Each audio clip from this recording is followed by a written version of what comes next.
उसके बाद अगर मैं अब दूसरे अगर मज़मून की तरफ आऊँ ना, तो वो फिज़िक्स है। फिज़िक्स सबसे इम्पॉर्टेंट टॉपिक है। और for O levels A level students, जब मैंने अपना एमडी कैट दिया था ना, तो मुझे ये पता था कि मेरे पास 3 महीने हैं, क्योंकि मेरे 19 मई को मेरे पेपर्स ख़त्म हुए थे, पेपर 5 तो फिज़िक्स।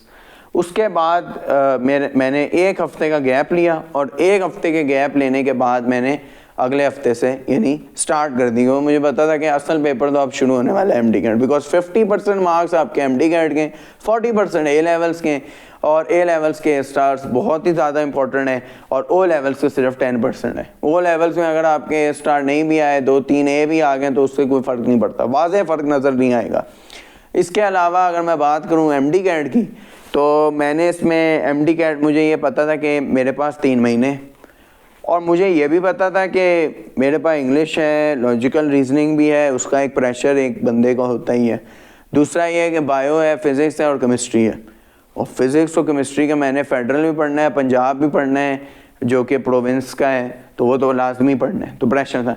तो मैंने एक चीज़ तय कर ली कि मैं सारी बुक्स को रट तो सकता नहीं इतने कम अरसे के अंदर, और फिर मैंने नोट्स भी अगर पढ़ने अपने हाथों के बनाए हुए नोट्स वही याद रहते हैं, बाकी तो फजूल है, क्योंकि अगर एमडी कैट में कोई इतना ख़ास नोट्स असर नहीं डाल सकते।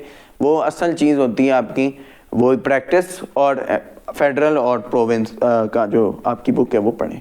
ये मैं तमाम जो भी, जैसे पंजाब के हैं तो पंजाब की बुक तो KPK की, तो KPK की। अच्छा, अब आपने क्या करना है, जैसे फिज़िक्स ये सबसे इम्पोर्टेंट वो है, सब्जेक्ट है, और इसके अंदर आपको जो गुण मैं बताऊंगा वो कोई भी आपको नहीं बताएगा। वो क्या, आपका सबसे पहले फिज़िक्स में मैंने जैसे कि फेडरल की तो इतना, पंजाब की थ्योरी जो होती है, मिसाल के तौर पे बिग बैंग थ्योरी एक तरह की दी हुई होती है। फिर दूसरा ये है कि वो तो अब इतनी नहीं आती, जैसे रेड शिफ्ट्स हो गए। उसके अलावा जो है वो है क्या कहते हैं, उसमें रुदरफोर्ड के जो एक्सपेरिमेंट्स हैं, फिर छोटी मोटी चीज़ें होती हैं। न्यूक्लियर फिज़िक्स वो सारा रट्टे का है। तो ये चीज़ें होती हैं जिसमें आपको वो याद करना है, यूरेनियम की हाफ लाइफ याद करनी है, यूरेनियम 235 की क्या है, इस तरह के वो चीज़ें तो आप पंजाब टेक्स्ट बुक से याद आपने करनी है, जो भी प्रोविंस की बुक है उससे आप याद कर लें। वो चीज़ें तो यकीनन आपको बुक से ही पढ़नी है। बुक में जो एग्जाम्पल्स दी गई हैं उनके आउट कोई भी एग्जाम्पल नहीं आ सकती, ये आप अपने दिमाग में बिठा लें। और उसके अलावा आप फिज़िक्स में क्या करते हैं, मुझे पता था कि भाई अगर बायो का मैं फेडरल से पढ़ता हूँ, प्रोविंस से पढ़ता हूँ, तो फिज़िक्स का मेरे पास इतना टाइम नहीं होगा। तो फिज़िक्स के लिए मैंने क्या किया, I went to the practice department. मैंने कहा भाई मैंने तो प्रैक्टिस ही करनी है। तो मैंने तबाह के इसकी, जैसे मैंने बताया ना किप्स की, तो किप्स की ईयरली भी, और मैंने इसके बुक्स ली ना, और उसमें प्रैक्टिस की, जहाँ मुझे क्वेश्चन मिलते थे मैं फिज़िक्स की करता चला जाता था, प्रैक्टिस करता चला जाता था, और अपने हाथों से नोट्स बना के जो इंपॉर्टेंट पॉइंट्स हैं। जैसे अब मैंने एक किप्स की एकेडमी भी ली, वो जो एक महीना पहले एक एकेडमी ली, तो उसमें क्या था कि जैसे फुल लेंथ आप पेपर करते थे, तो जो टीचर है वो आपको समझाते थे।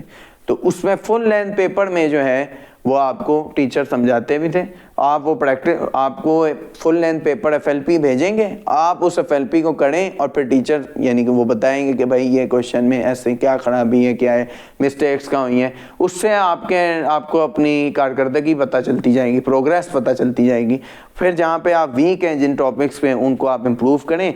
अगर मिसाल के तौर पे काइनेमेटिक्स के अंदर आपको प्रॉब्लम आ गई है, जिसमें आप कह रहे हैं कि मुझे एक्सेलरेशन डिसेलरेशन इनमें मुझे कन्फ्यूजन है, उसकी मज़ीद प्रैक्टिस करें। न्यूक्लियर फिज़िक्स में जैसे कि वो लेमन सीरीज़ है, न्यूक्लियर फिज़िक्स का हिस्सा नहीं है, एटॉमिक स्पेक्ट्रम का हिस्सा है, तो इसमें जैसे ब्रैकेट सीरीज़ है, लेमन सीरीज़ है, ये फी फंड सीरीज़ है, इसके जैसे वो रेडबर्ग कांस्टेंट वाली इक्वेशंस हो गई, तो उसमें आपको थोड़ा सा अपना अबूर हासिल करके कि यार ये इक्वेशन है, इसको मैंने ऐसे मतलब करना है सॉल्व, इस तरह थोड़ा अपने निमोनिक्स को जहन में लाएं। निमोनिक्स क्या होने चाहिए उनसे याद करके उसकी आप प्रैक्टिस करते जाएं। जितनी प्रैक्टिस करेंगे उतना ही आपको याद रहेगा, उतना ही आपको समझ में आएगी, बात समझ रहेगी, और वो दिमाग में बैठी रहेगी, इंस्टिल हो जाएगी आपकी बात। तो ये मैं कहता हूँ कि इतना, और फिज़िक्स के लिए पंजाब टेक्स्ट बुक से इतना ज़्यादा पढ़ने की ज़रूरत नहीं है, किसी भी प्रोविंस से इतना पढ़ने की ज़रूरत नहीं है।